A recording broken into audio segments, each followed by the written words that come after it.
안녕하세요. 파산관제인 홍현필 변호사입니다. 오늘은 53년 여자분의 면책 사례를 한번 살펴보겠습니다.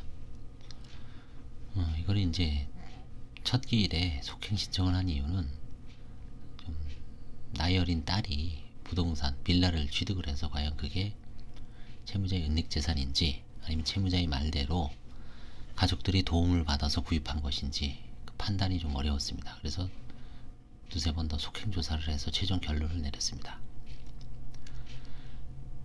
주거 이력은 특별한 건 없고 2006년부터 현재까지 딸 명의의 보증금 1억에 월 35. 이 딸은 아마 제가 보니까 그 증권회사에 취업을 해서 소득이 충분했습니다. 이것도 대출 받고. 그래서 이거는 특별한 문제는 없었습니다. 2000년에서 2017년 사이에 가사 도우미, 2018년 현재까지는 다리가 좀 안 좋으셔서 무직으로 특별한 일은 없었습니다. 이제 망한 이유가 파탄된 원인이 뭐냐면 1992년도에 신청인의 배우자는 주식회사를 운영하며 사업자금으로 92년 2월 11일 은행에서 2억 9천만 원을 차용하면서 신청인은 연대보증인으로 세웠습니다. 회사는 92년 4월 29일 부도가 나고 이제 아마 징역 7년 특정경제가중처벌법, 특정경제범죄 가중처벌 등에 관한 법률 위반, 특경가법이라고 하죠. 특경법. 여기 아마 뭐 사기 내지 횡령 배임. 이게 지금 그걸로 이제 중형을 선고받아서 복역했기 때문에 결국 이제 이혼을 하고 말았습니다. 2006년 10월 2일 날 협의 이혼을 했고 신청인은 보증채무를 갚기에 뭐 가사 도우미 갚을 수가 없겠죠. 2006년 10월 협의 이혼했고요. 가족관계는 채무자 본인이 있고요. 아들 둘에 딸 하나가 있습니다. 그래서 큰아들은 회사원이고 둘째는 연락 안 되고 막내 딸이 증권회사 직원으로 채무자하고 이제 이렇게 같이 살고 있습니다. 근데 이제 사실상 이 딸도 채무자를 자기가 얻은 전셋집에서 머물게 하고 아마 이제 결혼을 앞두고 딴 데서 가서 살고 있는 것 같습니다. 파산 채권은 1억 3천 됩니다. 아마 원금 5천이었는데 이게 이제 대부회사로 자산관리회사로 넘어가서 보증채무가 양도가 된 것 같습니다. 다른 건 다 문제가 없는데 이제 유일하게 문제가 되는 게 이 둘째 딸, 막내딸 1억 6천만 원, 2008년 5월생입니다. 2008년 5월에 취득했습니다. 2008년에 없네. 지금부터 약 11년 전이죠. 이게 2019년 사건이니까. 딸이 지금 몇 살이라 그랬어요? 37살이죠. 11살 빼면 그때 만 25세, 우리나라 나름이 26살 때 빌라를 취득을 했어요. 물론 지금 1억 6천이지만 그 당시에는 뭐 한 7, 8천 정도뿐이 안 됐던 것 같아요. 그게 그 당시에 딸은 휴학 중이었습니다. 대학교를. 친인척의 도움, 딸도 이제 아르바이트 이런 거 저런 거 수입을 해서 수입으로 이제 마련했다고 했는데 이게 이제 좀 의문스러웠어요.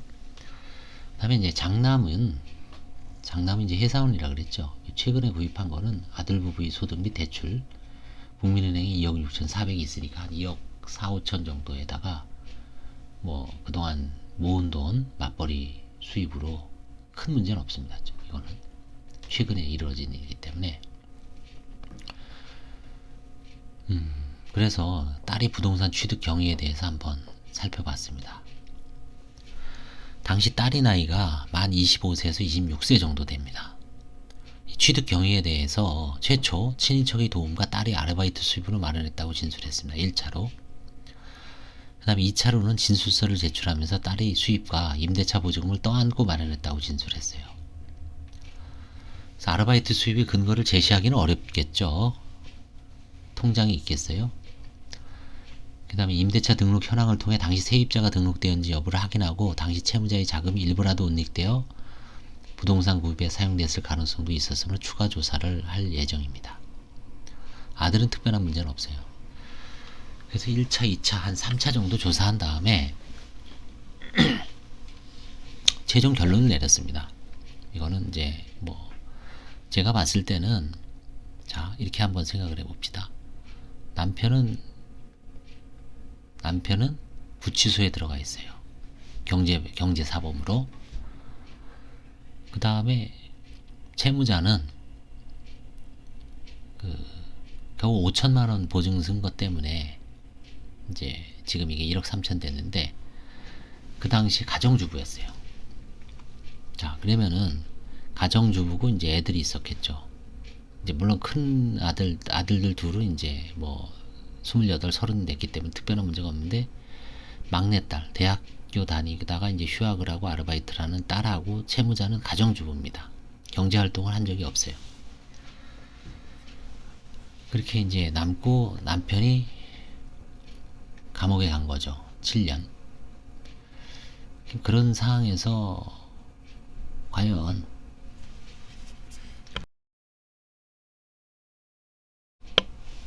빼돌릴 만한 재산이 있었을까라는 의문이 듭니다. 있어도 뭐 변호사 비용이라든가. 결국은 제가 봤을 때는 채무자 얘기가 맞는 것 같습니다. 무슨 얘기냐면 고모하고 이모, 그러니까 양쪽 처가 쪽하고 친가 쪽에서 십시일반 한 500에서 1000씩 한 대여섯 명이 도와준 것 같아요. 그 당시에는 빌라는 6, 7천이면 샀어요. 여기 이게 아마 지금 동작구 흑석동인가 뭐 그런 동네입니다. 지금이 1억 6천, 2배로 올랐죠. 근데 그 당시에는 아마 빌라가 그렇게 비쌀 때가 아닙니다. 그래서 그걸 모아서 뭐 딸도 아르바이트를 하고 채무자도 좀 벌었겠죠. 뭐 식당 일용직을 해서. 그래서 이런저런 돈을 모아서 산 것 같습니다. 그리고 나서 이제 바로 이혼을 했죠. 협이혼을. 이혼은 좀 먼저 했습니다. 이혼은 언제 했는가요? 2006년에 했습니다. 2006년 10월에 협이혼하고 2008년 5월에 뭐 이혼했는데 그 처가 쪽, 아니 처가가 아니라 친가 남편 쪽 고모들이 과연 돈을 도와줬을까라는 의문도 있지만 조카잖아요. 결국은 조카들이 살긴 살아야 되는데 아무것도 없으니까 아마 좀 도와준 것 같아요. 이모들도 마찬가지고. 그래서 그 진술이 결국 이제 믿느냐 안 믿느냐의 문제입니다. 그걸 믿으면은 이거는 그냥 넘어가는 거고, 만약에 안 믿으면 어떻게 할 겁니까? 안 믿으면 이게 딱히 이 부동산이 관제인 입장에선 채무자가 빼돌린 재산으로 구입했다는 걸 입증을 해야 되거든요. 고문을 합니까? 네 죄를 네가 알았다.